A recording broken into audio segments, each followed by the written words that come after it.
दोस्तों, जब आप ट्रैफिक में कहीं जा रहे हैं और आपको कोई कट मार देता है तो आपको गुस्सा आता है, या जब आपका बच्चा आपकी कोई बात मानने से इनकार कर देता है तो आपको गुस्सा आता है, या ऑफिस में जब आपका बॉस आपको बिना किसी गलती के डांट देता है तो आपको गुस्सा आता है। क्रोध एक सामान्य और स्वाभाविक भावना है, लेकिन इससे सकारात्मक तरीके से निपटना बहुत ज्यादा महत्वपूर्ण है, क्योंकि अनियंत्रित क्रोध आपके स्वास्थ्य, आपके रिश्ते दोनों पर भारी पड़ सकता है। अक्सर गुस्से की वजह से हमारे बने बनाए काम बिगड़ जाते हैं। तो क्या आप अपने क्रोध पर काबू पाने के लिए तैयार हैं? इस वीडियो में मैं आपको ऐसे ही 10 कुछ उपाय बताऊंगा जिसकी मदद से आप अपने गुस्से पर एक हद तक काबू पा सकते हैं। Think before you speak. बोलने से पहले सोचें। कुछ भी कहने या बोलने से पहले कुछ समय निकालें ताकि आप अपने विचारों को एकत्रित कर पाएं, ताकि जब आप बोलें तो ऐसा बोलें कि सामने वाले को आपकी बात सुनकर गुस्सा ना आए और कोई अप्रिय स्थिति निर्मित ना हो पाए। वंस यू आर काम, एक्सप्रेस योर कंसर्न। एक बार जब आप शांत हो जाएं, तब ही अपने विचारों को व्यक्त करें, एकदम से ना बोलें। और इस तरीके से बात करें कि टकराव की स्थिति पैदा ना हो पाए।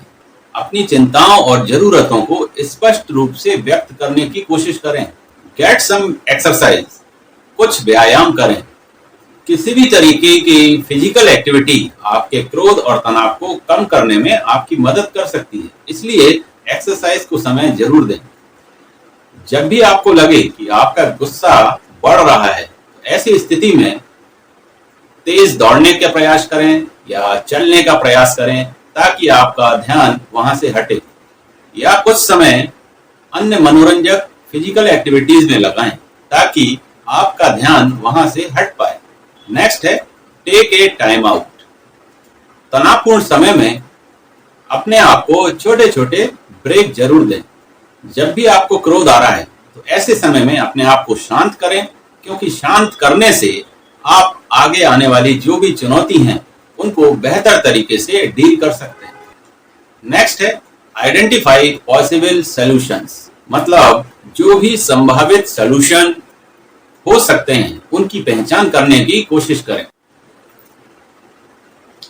जिस बात ने आपको परेशान कर रखा है उसमें आप ऐसा नहीं कि पूरी तरह से घुस जाएं, बल्कि उसका सॉल्यूशन निकालने की कोशिश करें। उदाहरण के तौर पर, अगर आपने देखा कि आपके बच्चे का कमरा गंदा है तो आप उस कमरे का दरवाजा बंद कर दें ताकि उस क्षण, उस समय आप उस समस्या को देख नहीं पाए और आपको गुस्सा ना आ पाए। या जैसे कि आप देखते हैं आपका पार्टनर, मतलब आपकी वाइफ या आपके हस्बैंड डिनर के टाइम पर अक्सर लेट हो जाते हैं, तो आप डिनर का एक टाइम फिक्स कर दें। आप यह भी समझने की कोशिश करें कि आप हर चीज को कंट्रोल नहीं कर सकते। खुद को हमेशा ध्यान दिलाएं, याद दिलाएं कि गुस्सा करने से चीजें बिगड़ सकती हैं, कभी भी सुधरेंगी नहीं। नेक्स्ट है स्टिक विथ आई स्टेटमेंट। आई या मैं के साथ बने रहें। हमेशा याद रखें कि आलोचना करने से या दोषारोपण करने से तनाव ही बढ़ेगा। इसकी बजाय समस्या का वर्णन करने के लिए आप आई या मैं का प्रयोग जरूर करें। उदाहरण के लिए, आप अपने फैमिली मेंबर से अगर ये कहेंगे कि तुम कोई भी काम करने में मदद नहीं करते हो, तो इससे सामने वाले को गुस्सा आ सकता है। इसकी बजाय आप उसको इस तरह से अपनी बात को व्यक्त करें कि उसे बुरा भी ना लगे और आप जो मैसेज देना चाहते हैं वो उस तक पहुंच जाए। नेक्स्ट है डोंट होल्ड ए ग्रज। कभी भी द्वेष की भावना ना लाएं। आपने ये सुना ही होगा कि क्षमा करना या माफ कर देना एक बहुत ही शक्तिशाली वेपन है, औजार है। अगर आप क्रोध या नेगेटिविटी को पॉजिटिविटी के साथ बाहर निकालने की कोशिश करेंगे तो आप खुद को कड़वाहट से बचा सकते हैं।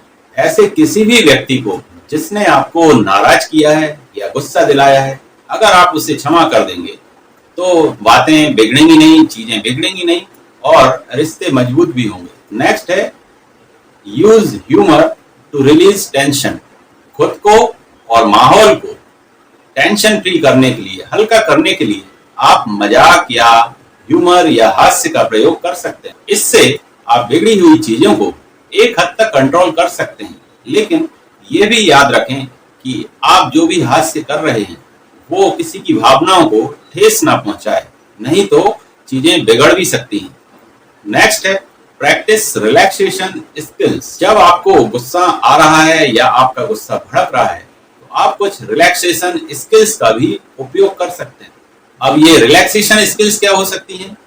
आप गहरी सांस लेने की कोशिश कर सकते हैं, या किसी बहुत आरामदायक दृश्य की कल्पना कर सकते हैं, या कुछ एक्सरसाइजेस कर सकते हैं।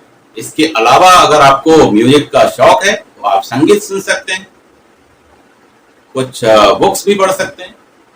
मतलब कि ऐसे तनावपूर्ण समय में अगर आप अपने माइंड को रिलैक्स कर लेंगे तो सारी चीजें आपके कंट्रोल में आ जाएंगी।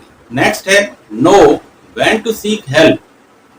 आपने अपने गुस्से को कंट्रोल करने का बहुत प्रयास किया, लेकिन फिर भी आप उसे कंट्रोल अगर नहीं कर पा रहे हैं तो आपको किसी न किसी की मदद लेनी होगी।